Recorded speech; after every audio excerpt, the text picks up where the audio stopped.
not a right or wrong thing. Okay, is it recording already? Okay. I don't even think anyone is still alive that will remember anyway. Well, they recently interviewed Mr. Warfield. Which Warfield? Chuck before he died? Yeah. I knew Chuck, Yeah. but he wasn't that active back when I was. No? He was in college. He And was John, his brother John that died dated my baby sister. Okay, so yeah. He was in so many articles that we read about. And That. Chuck, we were real good friends. So, but the Warfields and my mother was a religious educator. She graduated from Western Moody Bible Institute. She had her doctorate. She taught it there. And they were on the West Coast at the time, John and Chucky, and they came back. Okay. And then in '69, I went east. And before I was there and now you're back. a year, the college said, we don't want you to go. I was coming to Chicago. And I was up there 46 years. Okay, so we're going to start with a little bit kind of a formal introduction just for documentation purposes and things like that. So can you please say your full name and then spell it for me? My full name? Your full name. You don't want my full name. I do. I do. I'll give you Amerio Jerice Marini was the way I was born. Now you want me to spell those for you? Yes, I do. Can you? A-M, capital A, M-E-R-R-I-E-L. Middle name's Jerice, J-O-R-E-C-E. Nickname, Joe. My mom didn't call me that, my dad did. He said it was too much name. My maiden name was M-O-R-A-G-N-E, Moraney. My legal name is Amerio Jerice Overton Cunningham. That's what all my legal papers are. Okay. What is your date of birth? August the 11th, 1932. That makes you... I was 86th August. Oh. Yeah. Still happened. That's okay. My mom lived to be a couple of months short of 100. My great aunt, who died after she, would have been 103 if she had lasted 2 months. They tell me that I'm going to outlive all of them. And I said, if I can continue as I am, I'll accept it. Okay, well today is Thursday, October 11th. I, the interviewer, my name is Kimberly Shiwi, and I am interviewing Miss Amerio Overton Cunningham here at the Kalamazoo Valley Museum. And in order to record the best possible record of your life and your times here in Kalamazoo, I wanted to walk through our interview here in a few sections. I want to make sure we don't lose track of things and jump too much all over the place, because that can happen when telling stories. If we get off track, we'll just try to pop back on the next questions. I will be taking notes, as will Sarah, as we kind of go along for things that we want to circle back to. If you need anything along the way, you just let me know. And we're going to probably try to keep this to a little under 2 hours today. And then we'll do a follow-up one if we need to answer any more questions. So we're going to start with the beginning of your life. So tell me about your early years here in Kalamazoo.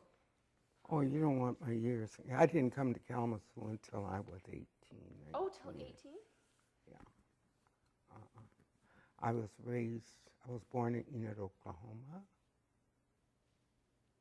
What was the town? Enid, E-N-I-D, Oklahoma. Okay. And what brought your family here?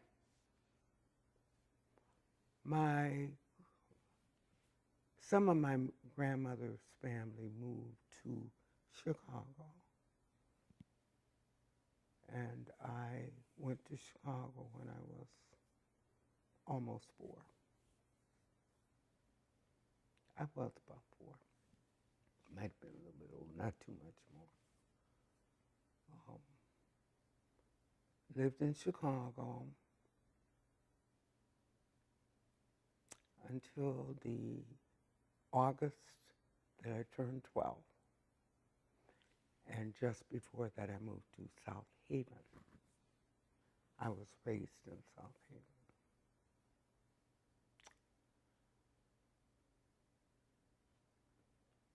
Came to Kalamazoo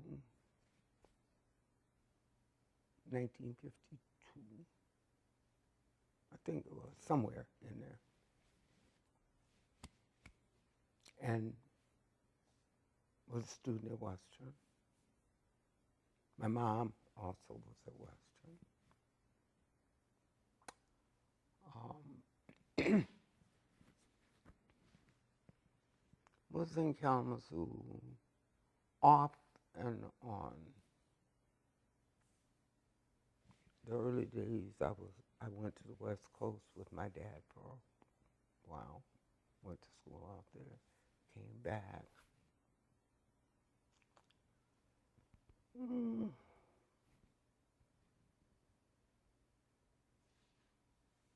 I went back out to met somebody, got married. Came back. So I would say from 50, well, mid-50s or so.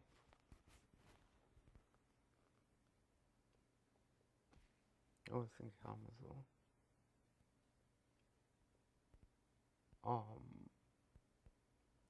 I left here April the 1st, 1969. I-94 going to Detroit. That's when you left.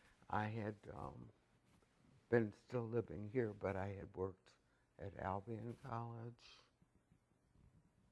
I worked at Job Corps.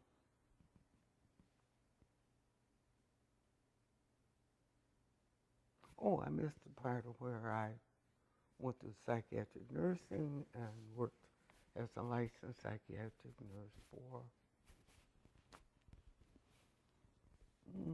I don't remember quitting, probably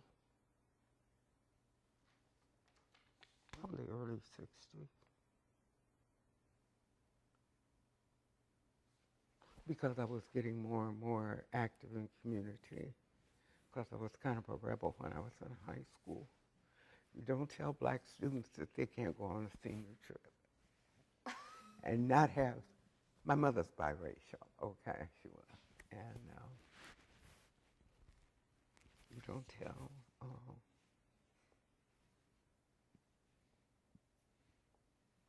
And the guy was the class president, became a professional football, and he was a year ahead of me.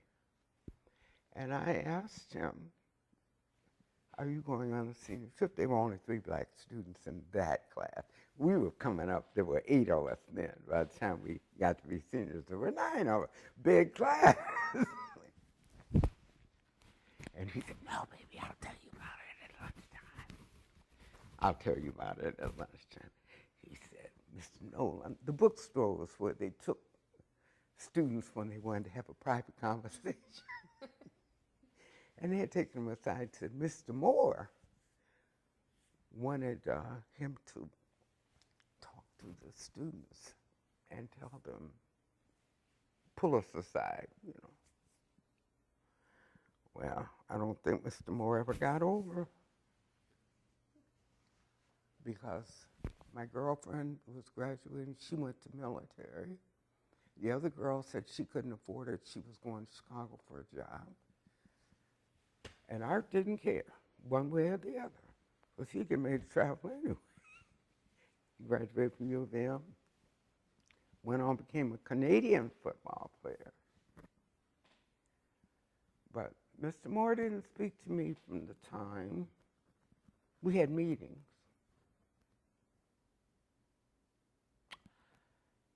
And I was already told by my mother, by one of her friends that she worked with, that he's going to cry. He's going to get very emotional. So I was ready for him. They had 2 coach buses they had bought for the teams to travel. Not the yellow buses. I didn't ride those. I lived in town, so I walked. A red, white, and blue bus goes out there, the schoolyard. My little black face is going to be on there. He didn't speak to me after. We had meetings, but the board didn't back him up. They never had another class trip, as long as he was superintendent. He did not speak to me until the night he handed me my diploma and said, "Congratulations, Miss Maroney. I'm sure you will succeed in any venture you undertake." And I said, "Thank you," and walked away. And I really don't still like the fact that they put the new school, L.C. Moore, in front of it. And his sons and I were friends, but. Oh, is that who this? Yeah, and you know what I said to people when I had one girlfriend, there were 16 of us ran together. 12 Caucasian girls and 4 black students. And one of them sat and cried that was in our group. "I'll never get to do any traveling or get to D.C. And I said, "Shut up, Mary Lee. You are going to college. You're not going to the farm where your brothers went," because they lived in rural. In fact, they lived near Fulton, okay? And we laughed about that for years, because I used to see him up until 97, and then I think we started dying, you know. So that was, I couldn't wait to get away from South. My parents owned 2 homes. One was a house here with the whole block. And I said, my mother goes and writes checks and pays the taxes. And you're going to tell me that I can't get on one of those buses with the rest of the kids I grew up with, and we go to Washington, D.C. together? The president of our class's dad was the city attorney. So he said, asked her, they're only talking about Washington. If you want to go to Washington, does she have a problem staying at a black hotel? I said, no, they're fabulous. You know, I don't have a problem with that. But Mr. Moore did not want us to go. So we didn't go. So the buses left and you weren't on it? Did you go out in that red, white, and blue bus? They did not go to Washington, D.C. Oh, they didn't go at all? Oh. No. I think one weekend, we spent a weekend up at Michigan State, but I had already chose Western because my mom was there, you know. Wow. I have a quick favor. Would you be willing to take off your jacket? Because the leather's making a noise. What's making a noise? Your coat.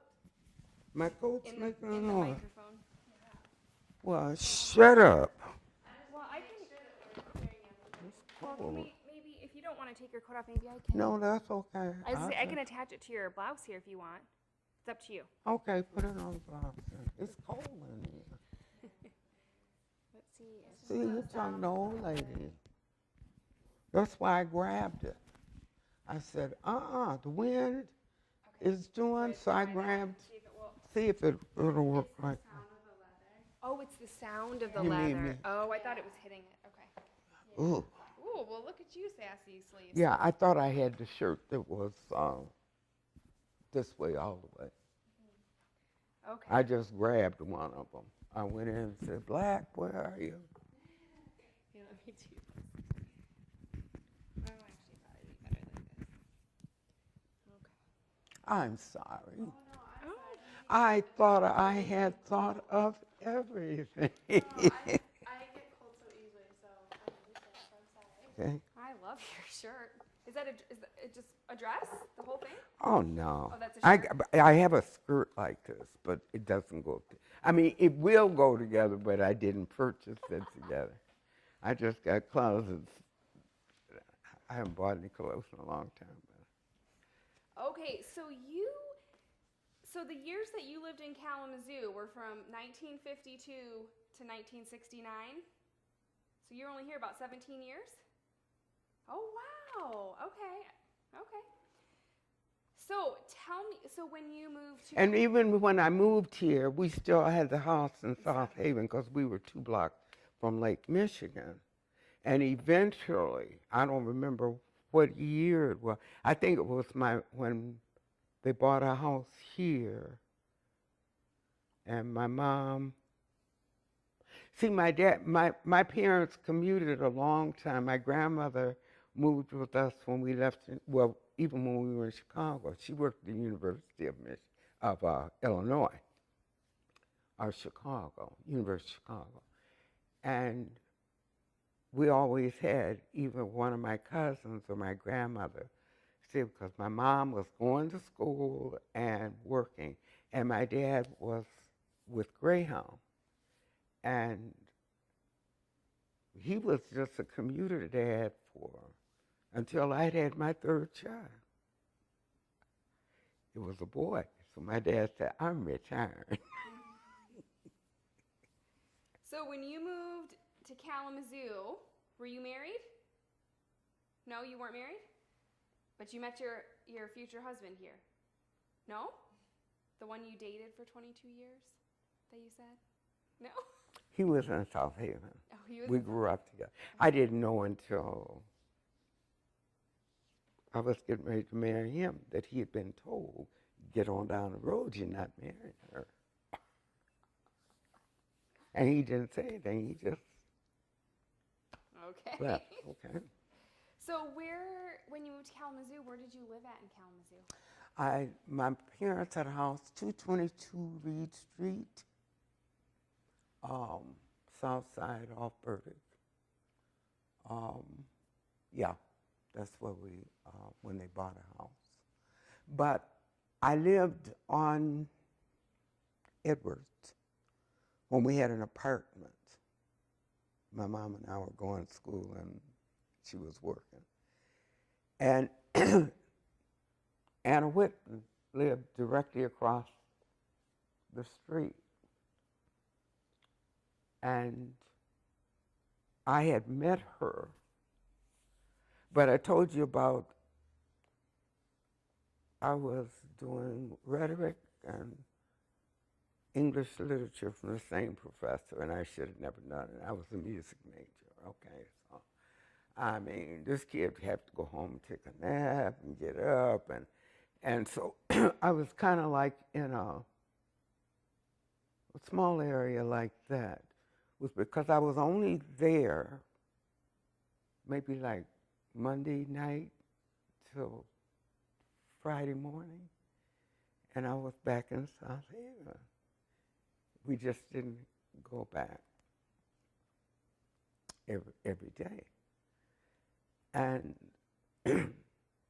the older lady that owned the home in downstairs, there was a door.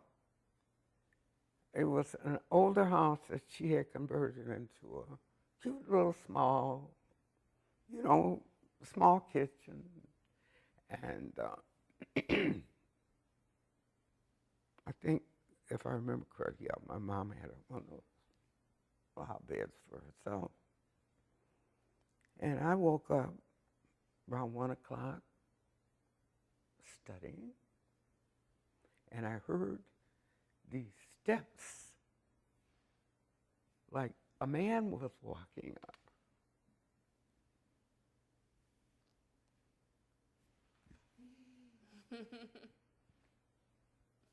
I grabbed my glasses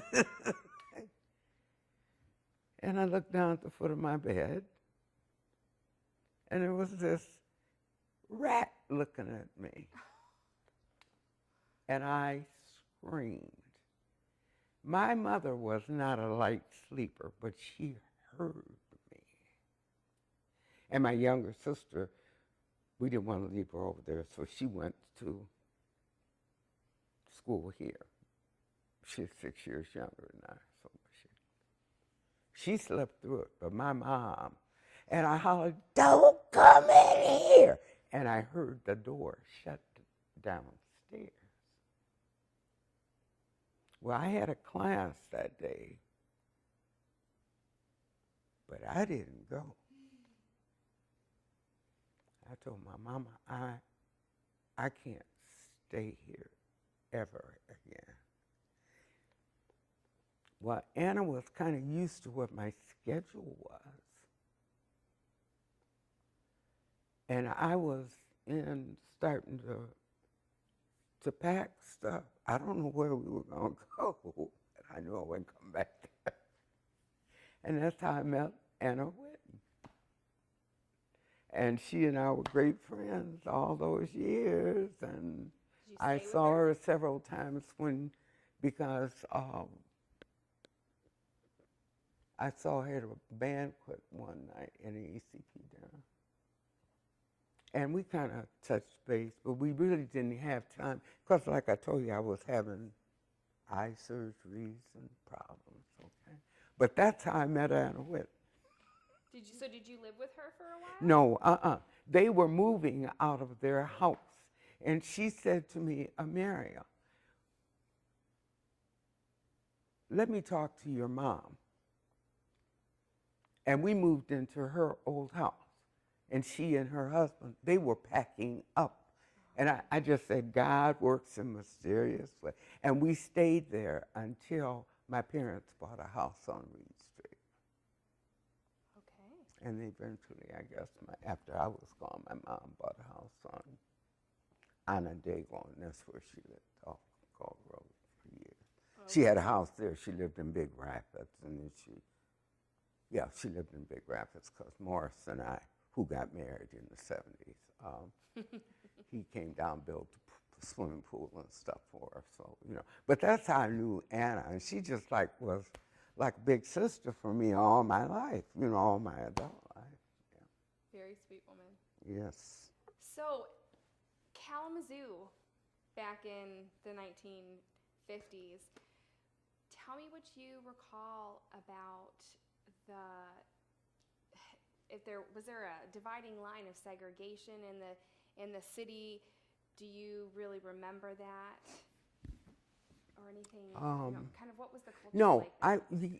There were because I'm trying to think of Dwayne Roberts, who had been president of NAACP, was a postman with a master's degree in sociology. His family lived on the north side, one of the shorter streets that goes into Rose Street, down north.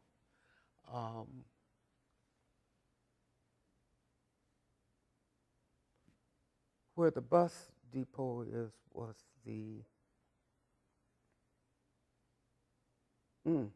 trying to remember that, it was there and it's gone, I'm trying to think. Because, see, for me, it's thinking way back, because I left here, like I said, April the 1st, 1969. I'm not going back there.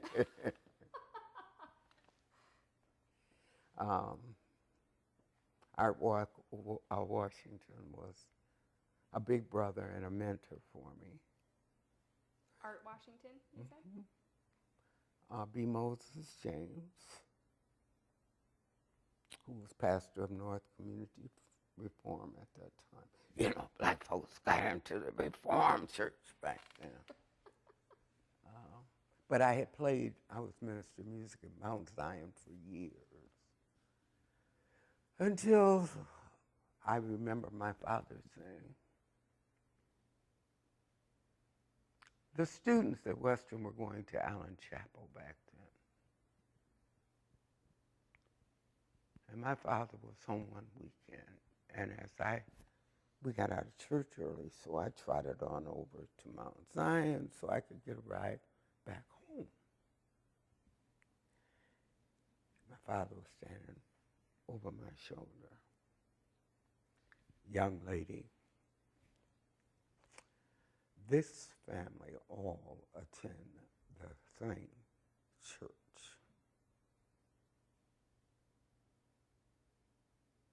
Okay, Daddy.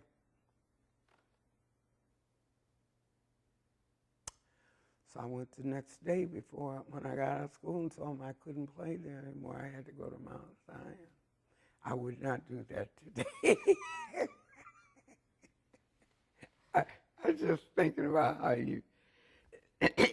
you change. Yeah, we were. And I thought about it even after I was married and had kids.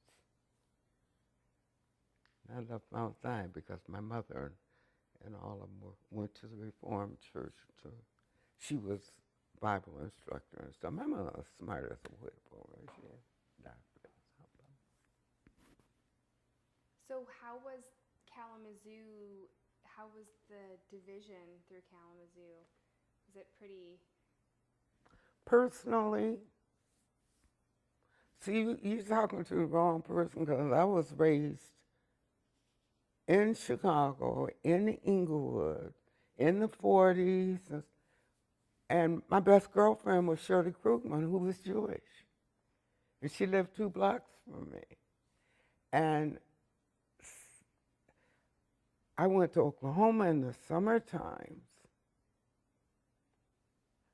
but I did not come from a family that tolerated injustice.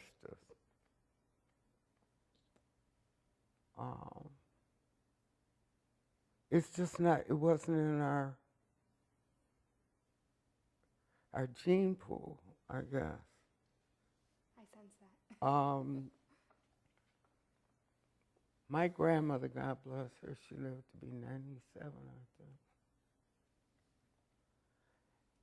And because my mother was a young mother who was going to school, by the time I was a teenager, I felt like my grandmother should have been my mother because I had always gone to her when my mother and I would have words, okay? Or why is she so hard on me? Okay? I said, I'm on the honor roll. I'm taking music lessons. I'm doing anything they said they wanted me to do. One of my sisters, one is still alive. She took lessons for a while. She said, I'm not liking them. You're wasting your money. And she didn't go.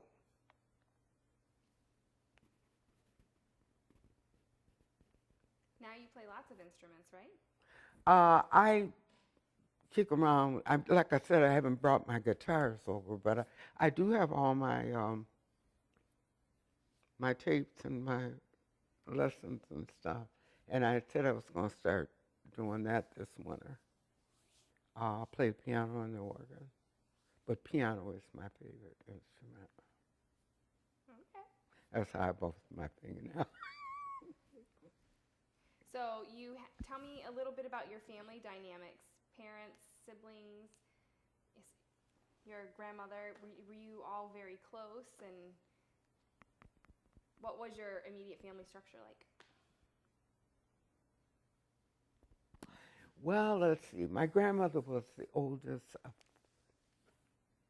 12. I knew my great-grandparents. Grandfather was a farmer. My great-grandmother died when I had all 4 of my kids. She died right after I had my 4th child. When were your kids born? Huh? How old are your kids? When were they born? How old are they? Yeah, when were they born? In the late 50s, mid-50s, 40. The one you met was born in 54. She's an old lady now. Her sister was born in 56. Okay. In May of 56, I want you to notice something. That's the one that I told you I filed for divorce. And I slept all night, well, tried to sleep with a shotgun over my head. You coming back or you going to be dead? Okay, I'll tell you anything as long as I can get out, right? He was born in June of 57. And then but I was divorced before he was, born. And then I married a guy that was older than I, but he was an adorable guy. Just didn't last but 8 years. He started getting a little insecure, and I can't deal with that, okay? And so I have a son that was born December 58, somewhere along in there. So your kids are all really close in age. Are they close to each other? The ones that are here are. And I guess the boys still talk a lot, but my youngest son lives in Antioch, Tennessee. He's been there. He's a body modeler for I don't know what to call it anymore, the Black Medical Association. He's a body model. Body model. Does that mean he's a pretty handsome He fellow? goes to all I want to say he's handsome. He's got a nice form, okay? Got a beautiful body, okay? I don't think he's handsome. I think my other son is more in that line. But they're both nice-looking guys, okay? But that one,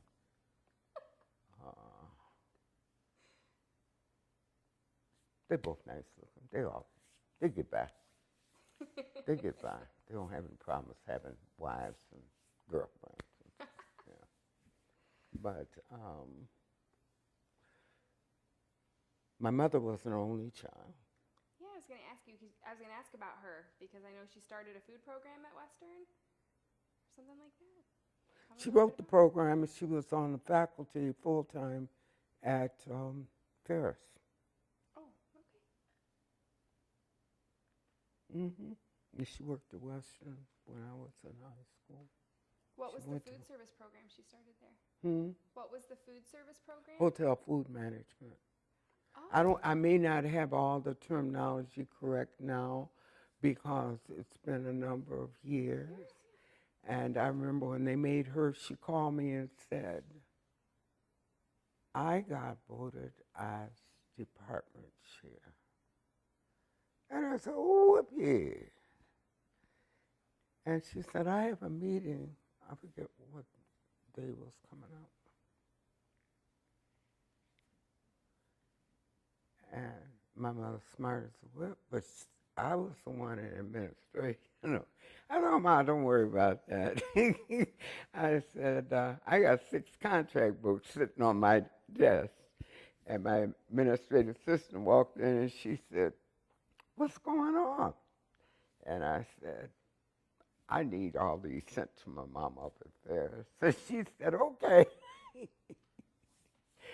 And she said, I'll drop them off at the main post office up by the central office because we were in the south end of Oakland. And my mom got them the next day. We sent them overnight express. And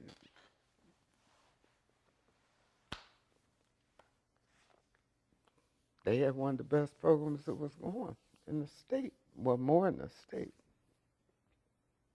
And, it was really funny.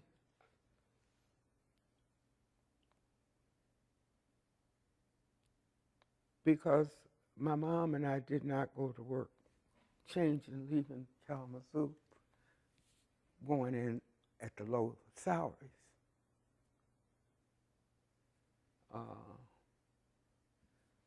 One of her academic friends had her doctorate already. My mother was working on her.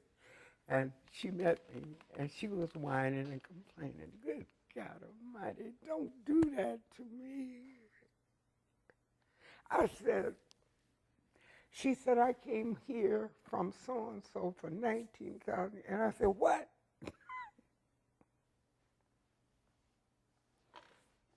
And I used to call her Dr. Nell. Dr. Nell, don't say you did that. She said, I was the biggest fool walking. I said, you need to negotiate. She already had her doctorate and had it for 4 or 5 years. But her self-esteem. And I said, what's wrong with you?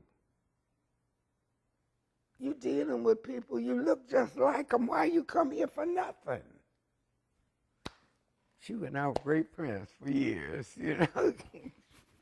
And she said, your mom told me I could talk to you. And I said, yeah, but you can't talk to me talking. That if you don't feel good about yourself, nobody else is going to. Am I right? You are very right. Absolutely. I just got through giving some lectures in the car. They were telling me about some of my distant relatives, but not trying to downgrade. And I said, if you don't feel good about yourself, you'll never achieve anything. Agreed. Agreed. Well, let's start with going to kind of talking about your time here in Kalamazoo in regards to your career and schooling and kind of how you got your start into your education, your work, and then what really lit that fire for you for the civil rights movement. I think I was probably born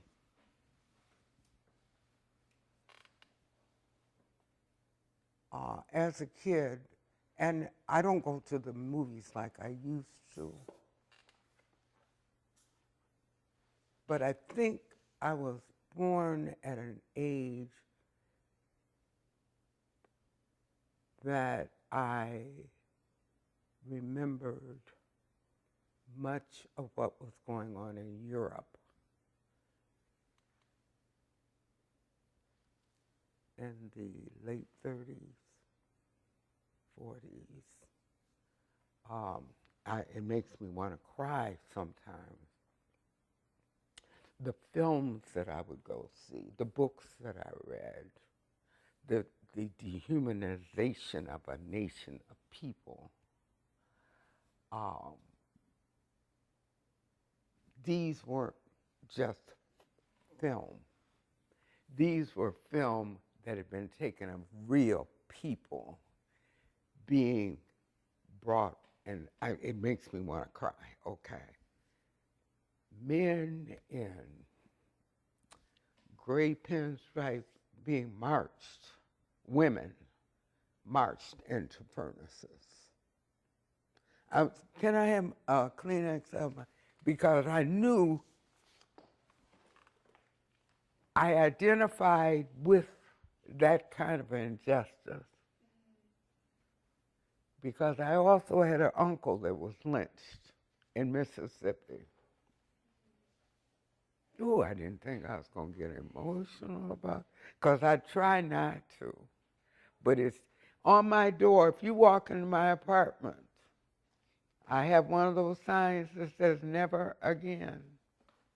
That ain't a plaything for me. It's for real. I never understood, can't understand, won't tolerate any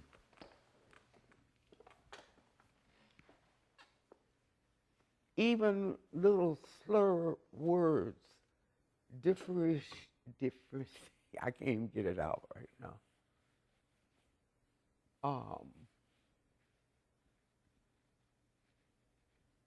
People learn to hate,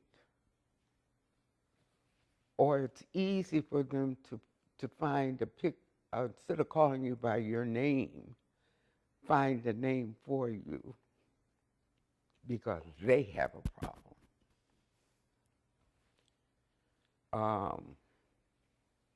And then I said, well, maybe it could be because I got a chance before I was too old. I guess I was in my 20s. A black teacher tied my mother to a radiator, and she happened to be a neighbor of my minister uncle and aunt. And I was 26 years old. I had never seen her. I'd met both her daughters who lived in Kansas. And I asked her why she tied my mother and beat her. But I was angry with my grandmother for years. I bring it up. She didn't go there, and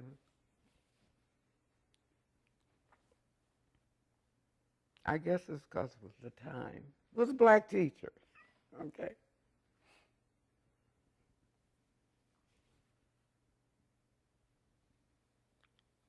And I asked my grandma, was there any other kids look like my mama at school? She said no. And so when I met her daughters, I understood why. Daughters weren't very attractive. They were nice ladies, and they were educated. They went on to University of Kansas somewhere. They did well, but they weren't pretty. Okay. So I came home one day and told my grandmother after I'd been there for vacation. Okay. I think I understand why she beat my mama. Mama was smart, but mama was pretty. Okay. And so I guess maybe I'm kind of I wasn't taught to be a certain way. It just, I guess, God poured it there. And I have an intoleration of even little kids saying some things. I don't care if they're my kids. And I said, why'd you say something that dumb? And I said, you know, when you take as many anatomy classes as most of us have taken that have been in health, why would you say something about somebody because they are a different complexion? It's ignorant to me. And I think that's where the fire started, okay? I'm very intolerant of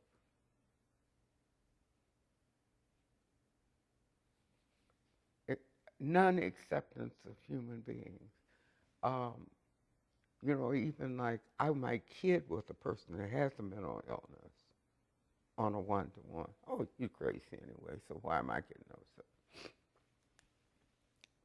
But I know that I have always been a little bit sensitive about how we treat each other.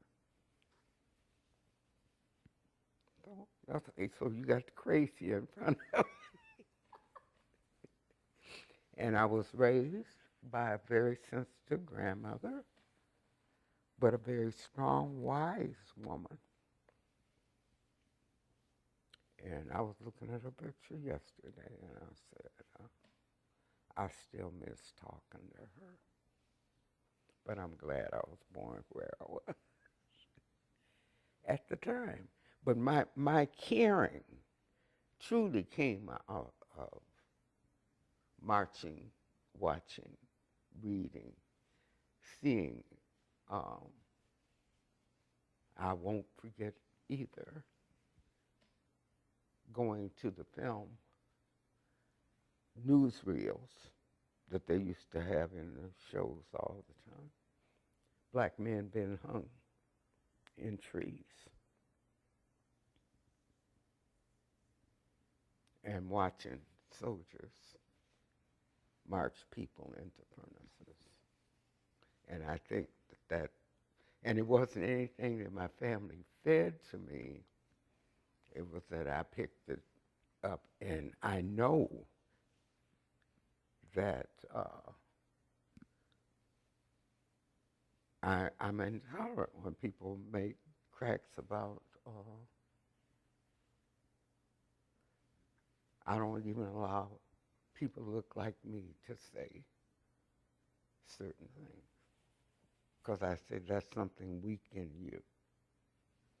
It might be crazy, but I'm going to be crazy, I guess, until God takes me home. Because I am. I know I am. I don't even talk like this to people, but I know that was the beginning of it. So from that point, Huh?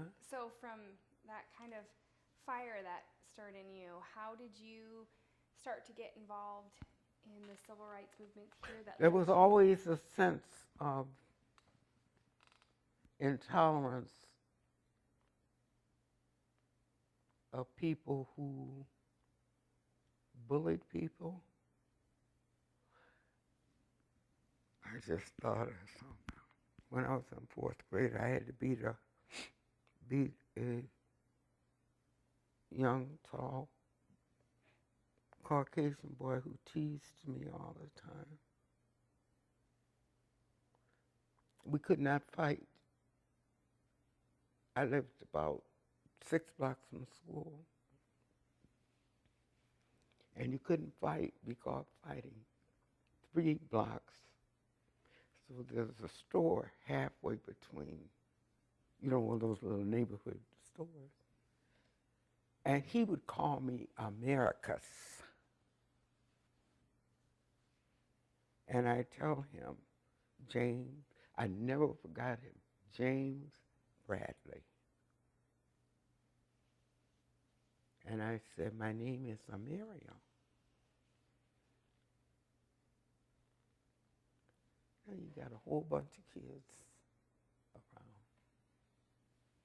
And he would follow me. He didn't even live the direction I did, but he would follow me. And I got tired. My dad taught me how to box because he said, you can't go through life letting people just walk over you. I learned how to box. I didn't do it much. I don't think I was past 10. I don't want to box. Mess up my hands, I got to play. And one day, I went into the store to get something, and he was out there with a circle of his friends.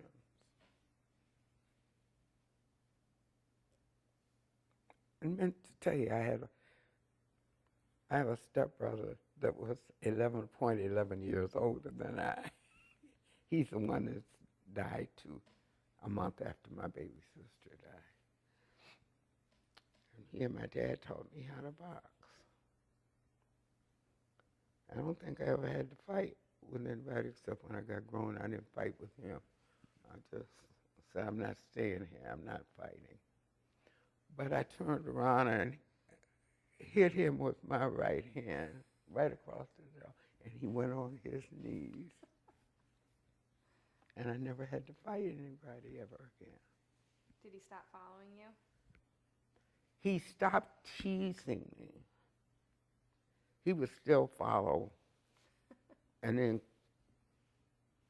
cut and go further down. I think we lived at 60th Street to Racine, so he would cut further. And I never had to fight anymore because that wasn't in me. I didn't like that. But I also didn't like being what I called just really, it got ridiculous. And I remember my gym teacher saying, I understood you finally stood up to me. And I said, yeah, and I don't like that. I didn't want my dad to know, but he was proud of me. He said, that's what I've been trying to tell you. Sometimes you have to fight back one time. Yeah.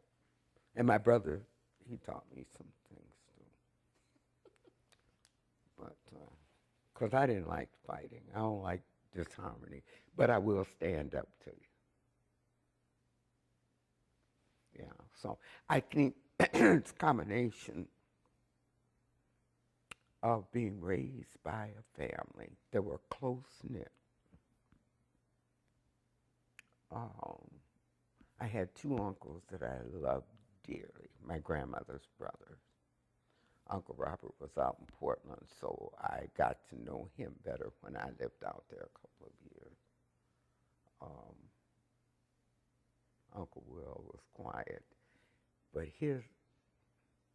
let me tell you, the men in our family that were in our age group,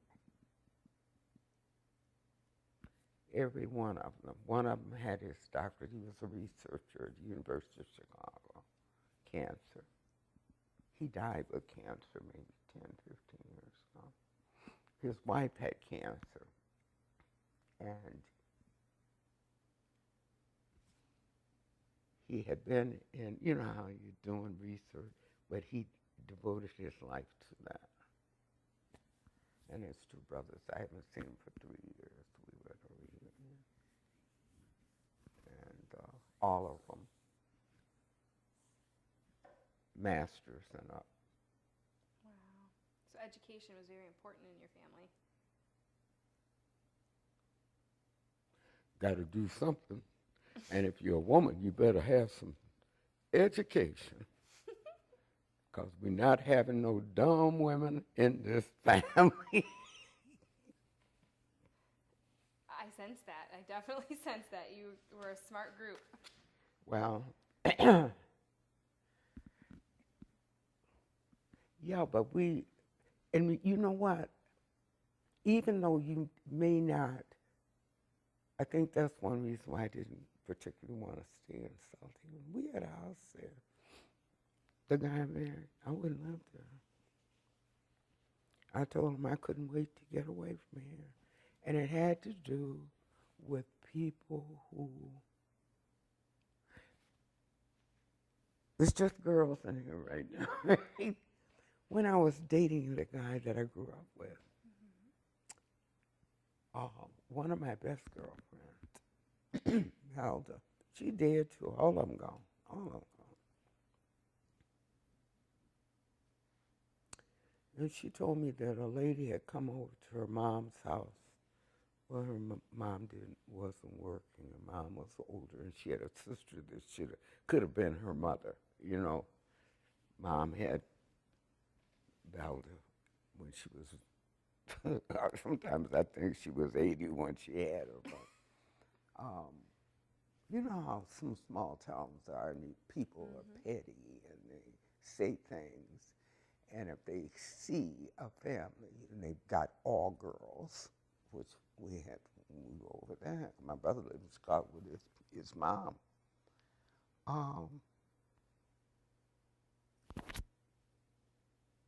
And he didn't hear anything, you know, like, I told you, we was in church. We were in church, okay? I had to wait till I was 50 before I joined the Pentecost church. I was in the Baptist church since I was 6, baptized, you know. And somebody said, my girlfriend heard it. She can't call me and said, I want to talk to you. She said, I had to tell Sister so-and-so off today. Why? She made me mad. I said, why? She said, yeah, that Miss Moraney thing say this and they that. They, you know, them girls and that oldest girl gone with that Cunningham boy, she probably get pregnant before she get out of high school. It was 2 months before graduation, right? My girlfriend turned around and said, well, she better hurry up and get pregnant because we graduate in June. That kind of stuff that made me not want to live small town anymore. But I don't really want to be Yeah, I did enjoy Detroit. Okay, I did. But I lived Northwest. People say barely, but I was in Detroit. But strict, yeah, we were raised kind of strict. Uh, church, yeah, I used to get mad sometimes, but I used to get mad. I got tired. Because my mother was kind of like a missionary, that meant she moved around a lot. And I started thinking about all the little churches I used to play at. But I'm glad, because it gave me what I don't, it showed me what I did not want in life, okay? It did show me that. But I was raised in a real strict religious household, okay? So let's kind of circle back to how you started to get involved with the NAACP here in Kalamazoo. Can you tell me a little bit about that? I think I was kind of, I got married to a guy that was on the board. When I had my daughter, Carolyn, I was separated from my husband right after that. I met Marjorie and Art. My mother introduced me to them because I had Ramona and my mom was working.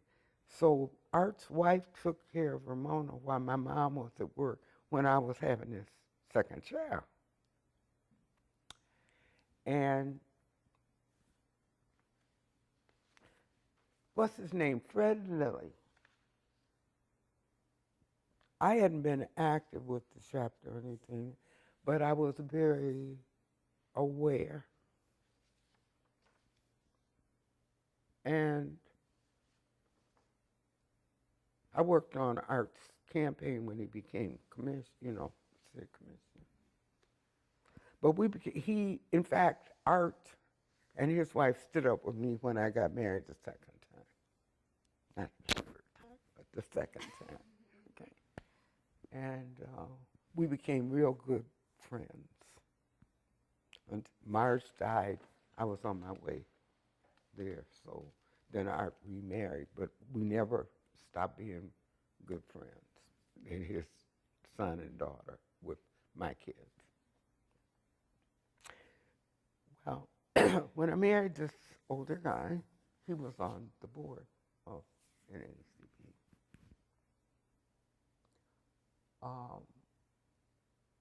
So your second husband was on the board of the NAACP? Yeah, my youngest son's father. Okay. He was on the board. What was his Monroe Smith was the treasurer. Now, I wasn't active back when I first came here, but an assimilation of being in church with these people, being more apprised. You know how when you've lived other places, and you come into a place and you meet different people, but this was still something that was down on the inside of me, injustice anywhere, don't tolerate it. And Art asked me if I'd run for an office, and I said, well, I got kids and I want to go back to work too, so, But when you're around people and you see certain things and you see certain needs and you have the skills that you can half but do the job. So I became assistant secretary because I have 4 babies, so okay by then. And I guess I kind of did the job And when elections were coming up the next year, they asked me, because I was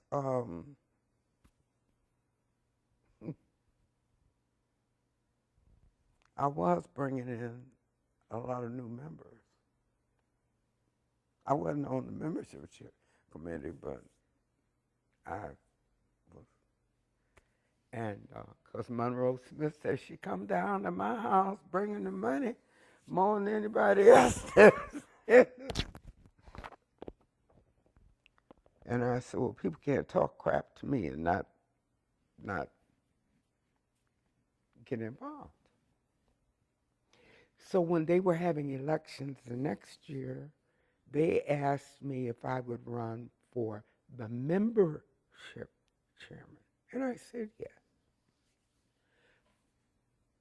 But I want you to know that I want to ask another person to work with me so we have a co.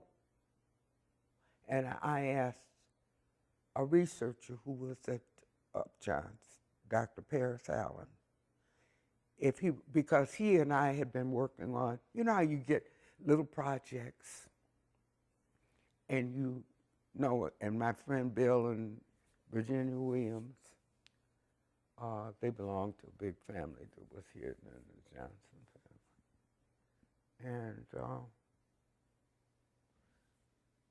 that's how we started getting our membership better, okay? And then I started asking people that were not involved, and they took their memberships out, and they were enthusiastic and started asking them if they would do certain things, like memberships and stuff, and we just started growing. Lord have mercy, I wasn't trying to run for no president.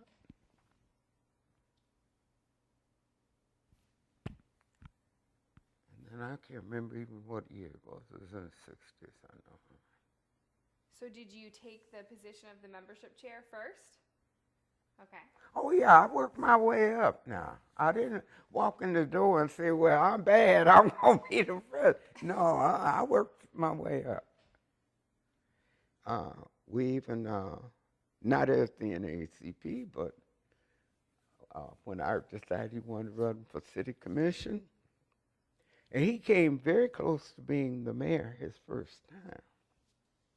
And his wife said, doggone, we said we just wanted him to be on the commission. We didn't want him to become mayor of Kalamazoo, but he almost did that first time.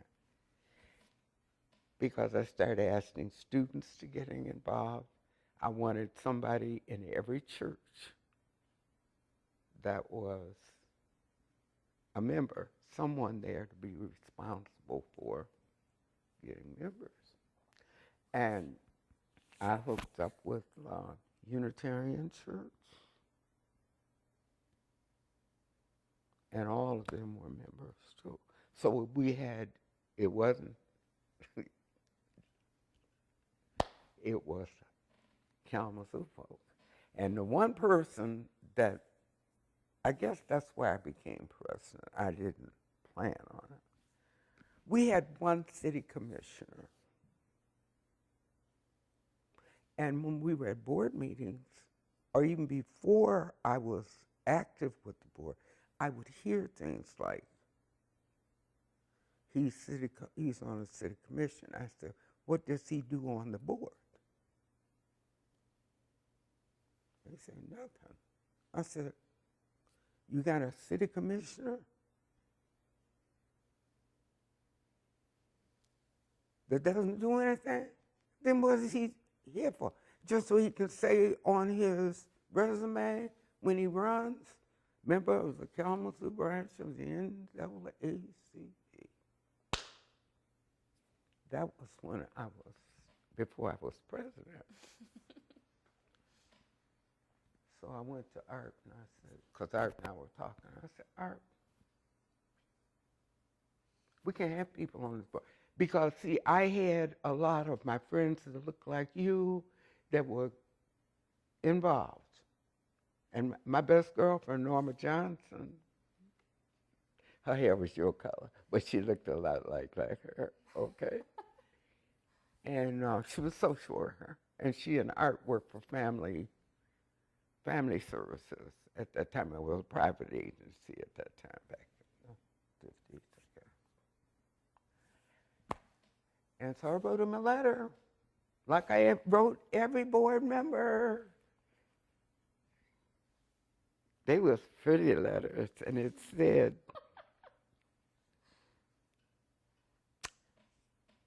the bottom line was, it said, only nicer than get up off your butt. It's time to start doing some work. Do you have time to serve? Boom, boom, boom, boom. But it was done very nicely, I can assure you. And he told Art one night, I don't think I can serve, because I see you guys getting ready to be busy. And we got the board meeting. I think it was at my house that night. And someone said something about, Art came in the house, started smiling. He said, well, it did it. You did it. Because I hadn't talked too openly with maybe about 6 people that were working with me on that I want everyone who's on this board to be active. Well, I got rid of him. And somebody said something to me, and I said, oh, no, we have the people that we really need and want. And I said, but I'm not one of her. I said, I've got other people that are are more committed to and have the time. They really didn't have the time either. They took the time. And so our board became more integrated and far-reaching. And Roger, I've been trying to think of what Roger's last name. He was with the Unitarian Church, but he became very active too, and members of his congregation. Because, I forgot this. The meetings used to be held in one of the black churches.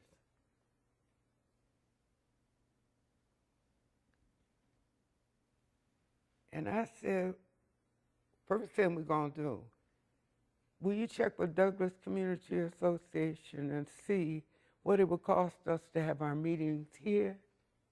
It's a community center. Why should we be having it up in one of the churches? And I said, we got a pastor here. Pastor, you can pray for us anywhere, can't you? Yeah. First thing I did, here's the church person, the one raised in the church playing. I was ministering music at Mount Zion. We working with the pastor every Monday we met. And we put it in the community center. And the people started attending meetings. New folk, along with the old folk. Isn't that rational? Mm-hmm. I thought so. And started reaching out, working with a lot of students from Western. And making people feel that they had something to add to it, which they did. I said, this is not a club. If people adhere to the reasons why this organization is operating, and they wish to give their time and service, I don't care what color they are. So we start growing. I don't know what it is now. I'm not very happy with it, but I'm a life member. I have my plaque on my wall at home. Do you still go to meetings? Haven't been to a meeting. I went to one banquet here. I don't go many places right now. So how did you become president then? Oh, then I was going to meetings and stuff. I'm talking about now I don't go to the meetings. Right. I did take out a membership locally last year. This summer. But I'm a lifetime member.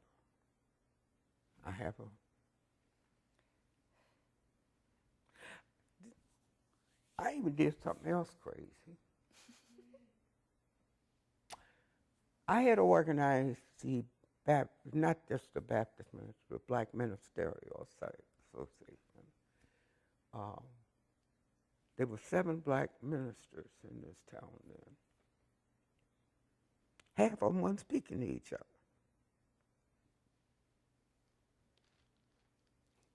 You plan on going to heaven? Yeah. You plan on going to heaven?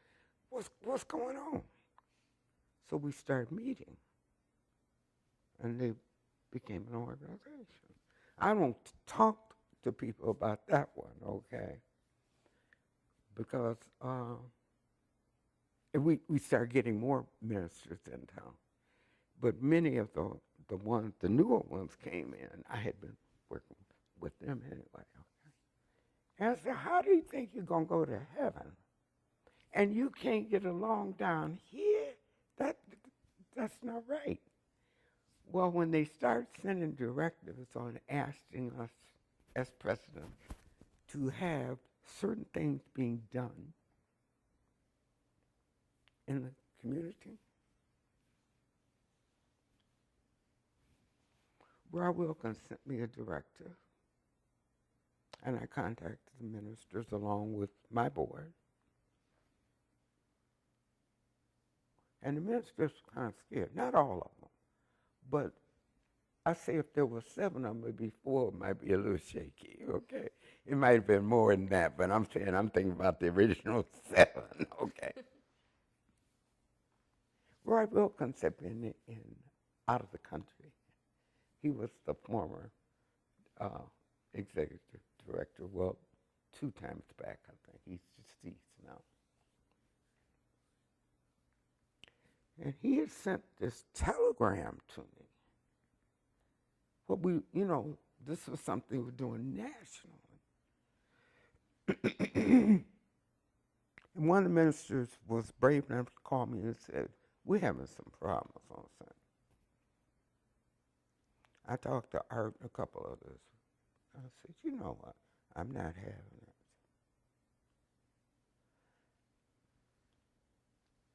I said, I'm not dealing with sand dancing, foot shuffling, scratching my head, nor my behind. I got on the phone. It was on a Saturday. I called, and at that time, you were paying for every call. You know what I mean? You wasn't getting packages and stuff like you do now. So it made me real mad when I found out some years later. My husband said to me, I'm taking care of the house bills. And I said, I'm working. Now he's on the board too, but I'm not paying for all them phone calls. The board can pay for them. I said, that's okay, I'll pay for them. And I did. I didn't talk about it to anybody, but I paid for all those telegrams and everything else. I didn't ask the board to reimburse me. Was your position on the board a paid position? Are you kidding? Were you paid? I didn't even take pay for playing. I was raised, you get an education and you take care of what you got to take care of, but you give service back to the community. I didn't have Roy Wilkins' home phone number, and I knew he wasn't in the office. And I called and told the operator, you don't have to give me the number, but I have to talk to him right now. And I said he should be back in the country now because of something that was coming up, okay? They called him, and he said, I'll take the call. And he said, little girl, we finally got a woman down there. So I explained to him what was going on.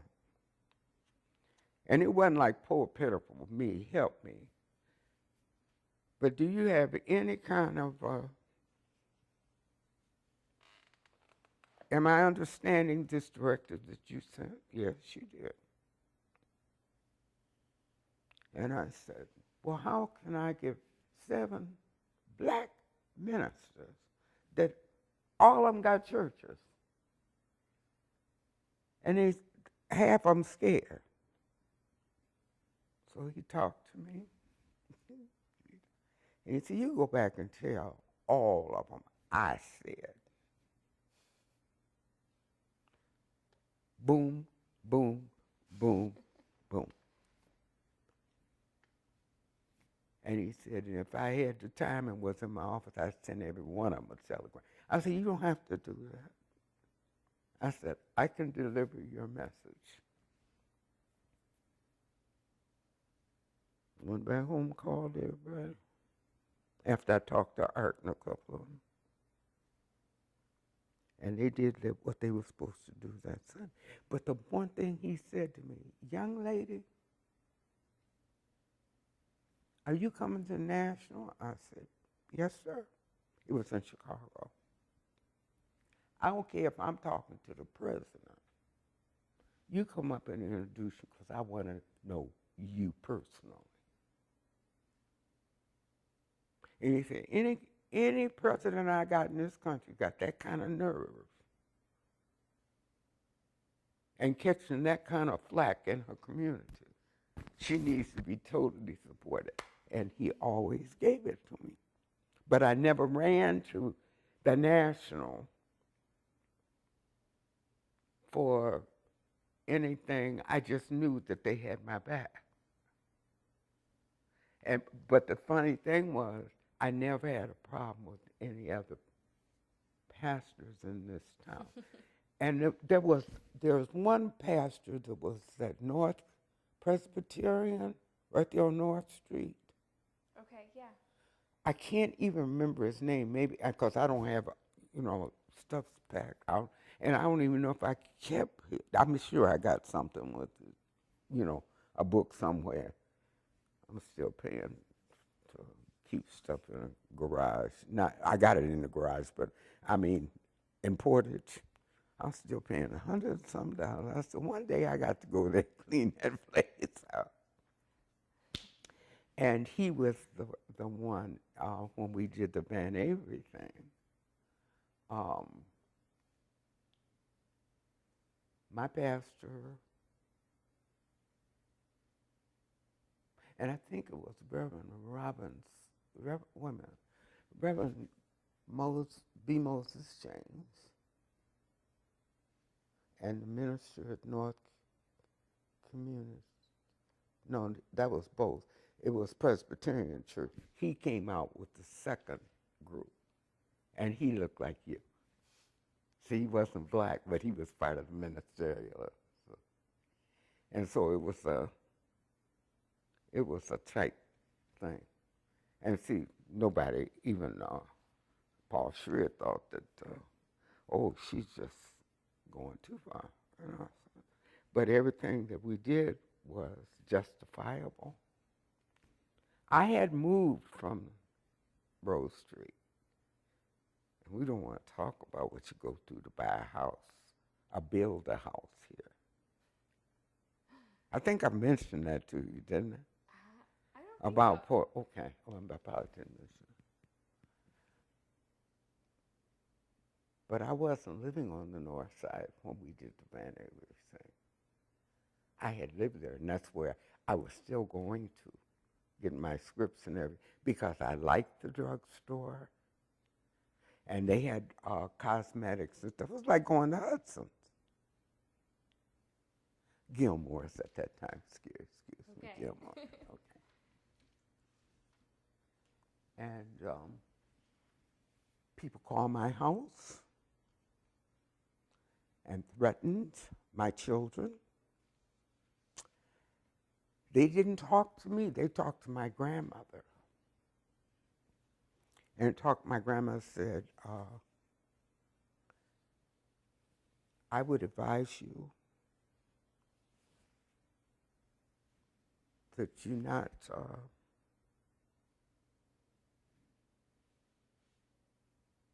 continue to threaten. Because if anything happens to any of our children, you will be sorry. We will find you. And my grandmother was a lady. I never heard her. She raised her voice once or twice.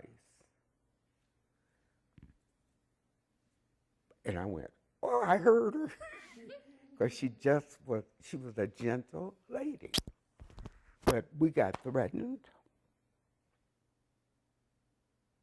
For what reasons were you threatened?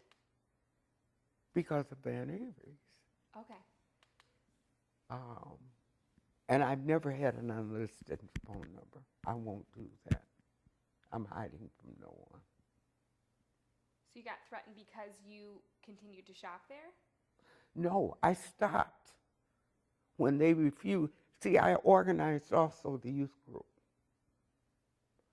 And 3 of them were going to go to college. And they were looking for summer employment.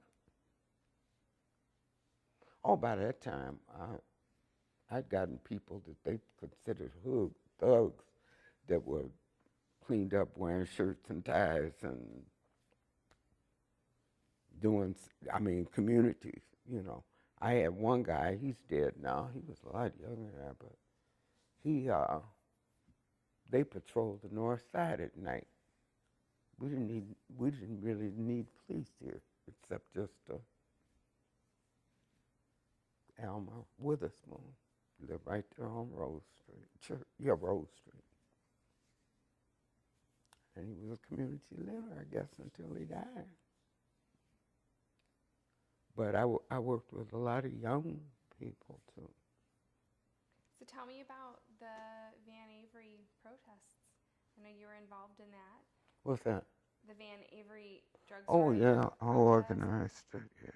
I would love to hear all about that. I know that was one of the biggest parts of the movement. I think that what happened then,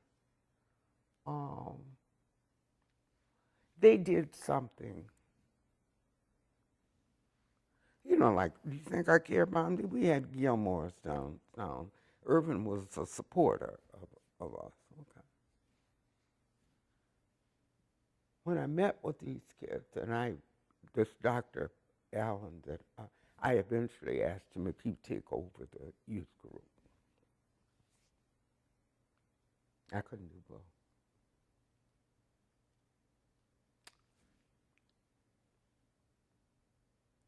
These 3 kids,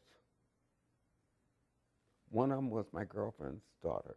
They were all going to college, but they were looking for, just like all of us, summer employment.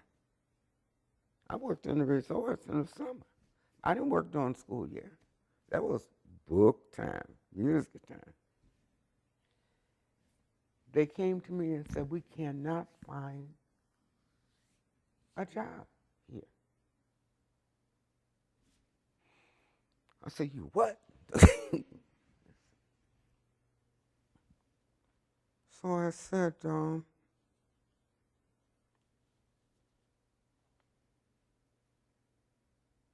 why don't you go look? I said, and I told him I didn't have to worry about how they were going to look, but I told them how I wanted them to look, how to conduct. And they were all 3 young people that were going to be, I'm going to use open, a credit to our race, you know. 2 girls, no, 1 girl and 2 boys, surely. So they said, but Miss Overton, what can you do if they won't accept an application? I said, that's not for you to determine.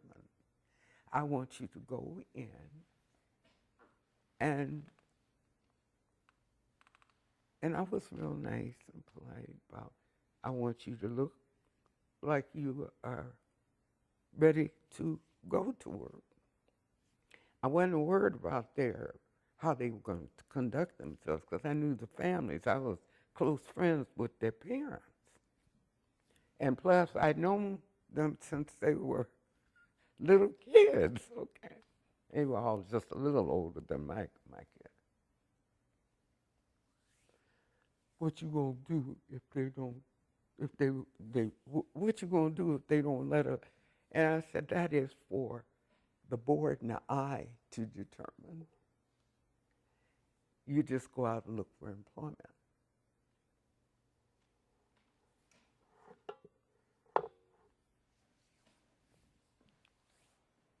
All 3 of them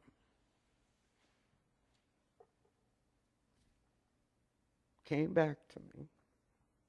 They did not go the same day. And we didn't really, they just happened to be big enough food to be in a predominantly black community as a business. I had moved to the west side. I lived out on I'm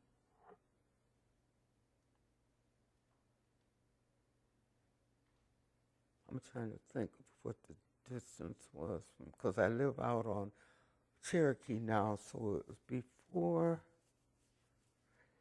Academy and Dartmouth, where Dartmouth runs, you know, if you were going back by the campus and stuff, okay? Oh, back, okay, yes. It's another story about how I happened to get there. We had built a house, had it built, after I could write a horror story. So I wasn't living over there, but I would still have because Dr. Alexander, who was right there on North, and Burdick, he was my doctor, and he was still doing his scripts at the drugstore, so I didn't change and move. I moved my body and stuff and got my kids in a different school.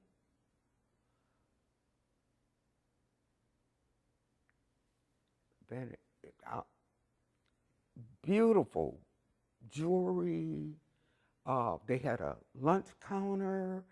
But I never even saw a custodian. After years later, I never even saw a custodian. Maybe I did. No, I don't think I ever saw a custodian that looked like me. Okay.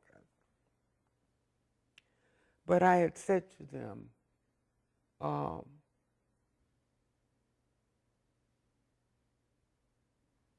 don't have any boundaries of where you are going to look for employment. And so it wasn't like me sitting up targeting them, because I just said whoever fell in the barrel was probably going to catch what they did catch. And they came back, each one of them, when we met again, and said to me, Van Avery's was the only place that absolutely would not even take an application.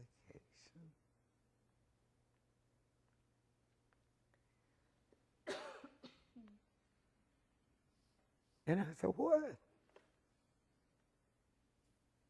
I said, well, I'm going to have to call for a board meeting.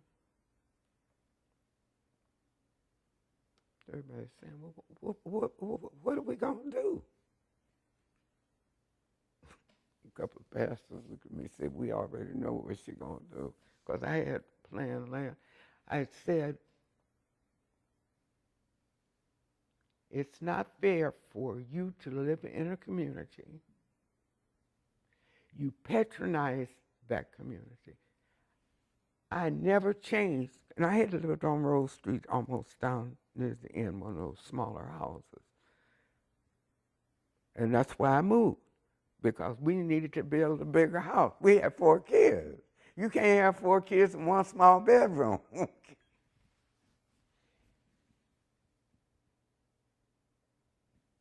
had a meeting with the ministers. I had a meeting with the board. And for some reason or other, God just gave me this. I sat down. The ministers were fantastic. I had people who had skills, and some of them were chicken. I'm not going to lie, they were scared. But they said, she's right. I said, if you stand for this, and I had one black school teacher who was an older lady, belonged to the same church I did, who came after a couple of days, and she came in and she was bad-mouthing. And I was just out there watching, because most of the time those young people, including my kids, my youngest son wasn't that old, okay? And I said, if you can't get employment in your community that you support, and they wouldn't even take an application for anything. See, they were stupid. Because if I came in a city, even if I know I can't afford to get a tech, that it's not in my budget, I would at least explain to you that I'll take your application. We are not hiring right now. Will you just keep in touch with us? That's the smart thing to do. It's on. They didn't go in there together. It wasn't like going in, they went in at different times, different days. And when we had our meeting in about a week, that's what you got. And Dan Ryan and I were good friends. He was the editor of the paper. And Irving Gilmore was a very good friend of ours. He and my brother-in-law had a business down on the the North Mall. Right, what is that old hotel that sits there? And it used to be, it was when they first put in the, what do we call it now? You're talking about The mall? The mall, the Kalamazoo Mall? Yeah, it's before you get to Kalamazoo Street. He had a restaurant if you were going towards downtown, it was in the right next to it, called the Haven, Food Haven. That's what's the name of it. I don't want to cut you off, but That's we okay. have to switch the memory card. Hmm? So that way, we just have to take a pause. The card only has so much room to record. So you should never got me started, because mine's coming back. And then from there, you can wait and see the time. So Yeah. But you know what? I think things happen. I believe things happen in due time. oh wait, don't say anything good. Hmm? You don't say anything good. We don't want to. Oh, no, you know how you sit back, because I don't sit back and think about it, you know, that was some, but I mean,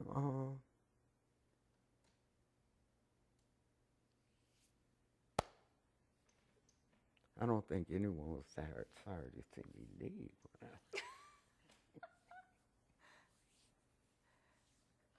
Is it in? You recording it again? Okay. Okay, so the students came back to you and expressed this concern. You met with the board and some pastors, and then what happened? I sat down with, and it was just, I got Al Hearn, who was a student at Western, who lived out near me. And I can't remember everybody that, my board was 100% with me on it. We had a lot of support from the Caucasian community, too. Especially when we did let people know that people have been calling. I walked in one day and heard my grandmother, who I told you was a very calm lady, and she'd say, and I want you to remember something also, that you can't call and threaten people's lives without something happening to you. And I was ready to hit the ceiling. And I even said in a press release and talking to Dan, you can threaten me all you want to, but don't call my house. But we did, we had protection and stuff, Kids were watched and stuff, but that, I said, you can mess with me all you want to, but you will not mess with my kids and still walk. And I remember somebody saying to something one time, and I said, I don't like guns. You don't like what? I don't like guns. Oh, guns, okay. I got kind of bad out there at the range at Fort Custer. The guy said, I wouldn't want anybody messing with you. People will force you to have to do, when you start talking about messing with my kids, you've taken, I said, do what you want to me. Mm. But I didn't have to worry about them because the law enforcement were not going to let anything, they just weren't. But, and Irvin Gilmore was a good friend. He tried to get me to stay here when I was going to a divorce. He said he put money in the bank to pay off my house, and I see.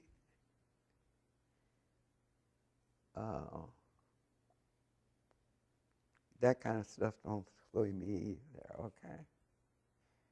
And I said, thank you, Mr. Gilmore, but I can't stay. And in a couple of years, I bought my own house without, I didn't need anybody to co-sign, okay?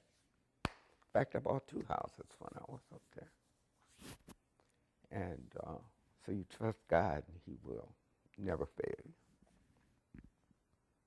But I want to hear more about the Van Avery protest and how the picketing started and all that. Well, it got kind of ugly.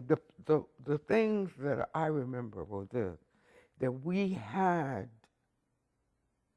young black males who conducted themselves, but they were there making sure, because we did have some crazy people come and kind of, I'm trying to think of it was one of my girls and I think one of my sisters, they almost hit going into the parking lot.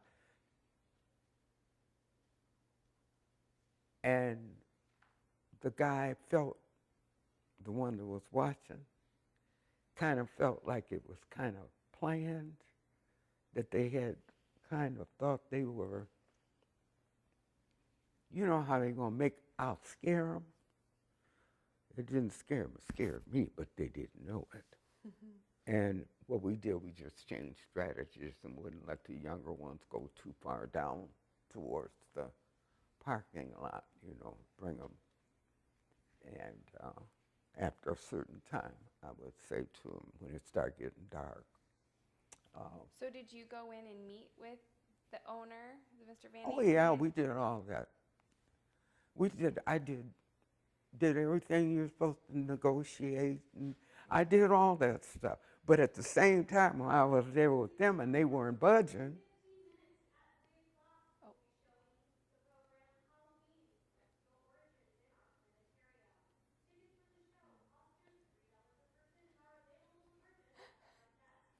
Oh. I assume she's talking to somebody else. Very ladylike, went in with, always had a couple of big guys, even if there was a couple of us ladies, because we had men in our group, okay.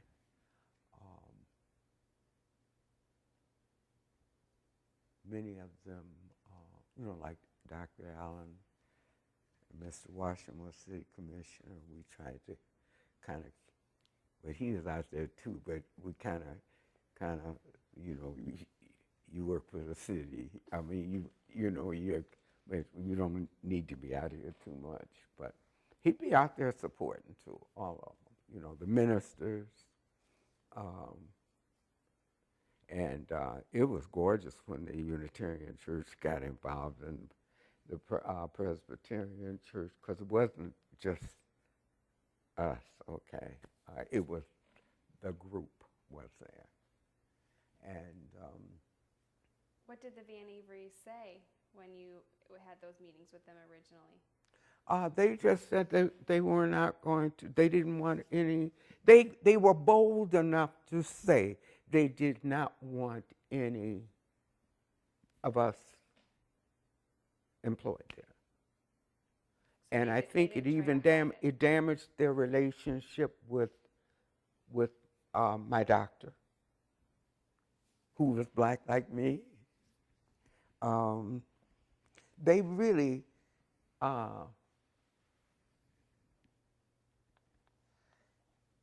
they had to fold.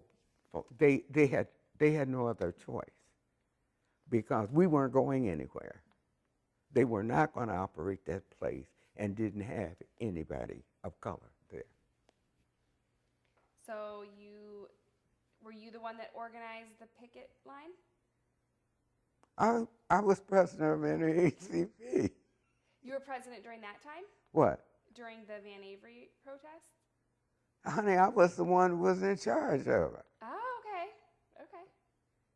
Yeah. Okay. So did you go 24 hours? Was the protest picket line? No, we didn't, because we stayed with them as long as their doors were open. Okay. And they were only open from one time to close at 8 or 9 at night. Okay. So they gave us a chance to go home, bathe, and do what we got to do. And I was out there. And was it peaceful protest? I would say relatively. You might have some people come along and holler something, but they for the most part, the police and the guys that I had selected that were in the neighborhoods and stuff, they kept better order than the police. Okay, because I wasn't having none of it. We were not. That was not a part of our agenda. And I believe this very, very strongly, that when you ask God for direction and you know that you're not doing it, do you know that still is kind of, sometimes I wonder, who was that girl? That wasn't me, because I don't believe in injustice, but I never thought I'd wind up doing something like that. I mean, not be out there in the front. Yeah. Okay, that was not, a lot of times I look and I see pictures and I say, I can't believe this. But it did happen. I said this: God uses people at particular times in their lives. And I didn't do it, I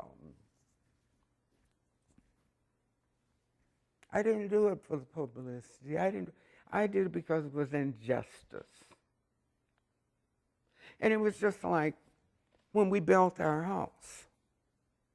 I just went out the portage. I told you that one, didn't I? Mm-hmm. I just went out the portage just to look at the models. And you know, people would look at me without, you know, just looking. I went and looked at every model they had. And when, what's his name, Rusty or Dusty, I can't remember. Can't remember the company's name now. And he said to me, you know, sport. By that time, he knew who I was. And he said, you know, I can't, you can't live out here, and I can't sell you no house out here. And I said, did I tell you I wanted to be out here? And he fell out, and we just became friends. And he said, if you can find land, I guarantee I'll put my best team on. And I met the guy that, and they did, when they built my house, they brought the best team. Judge Armstead, who really a lot of people didn't, well, he wasn't high on my totem pole at that time. What was his name? Judge Armstead. Okay. He had been here. I knew him. His wife had been a patient of mine at the state hospital when I was still nursing. Okay. And but he overheard me just, you know how you just, like you and I are sitting here talking, and someone had asked me, it was someone black in the court that asked me, had I found, it was a friend of mine that asked me, did I find any land yet? And I said, nope, I haven't found it else. I might wind up having to move out away from Kalamazoo.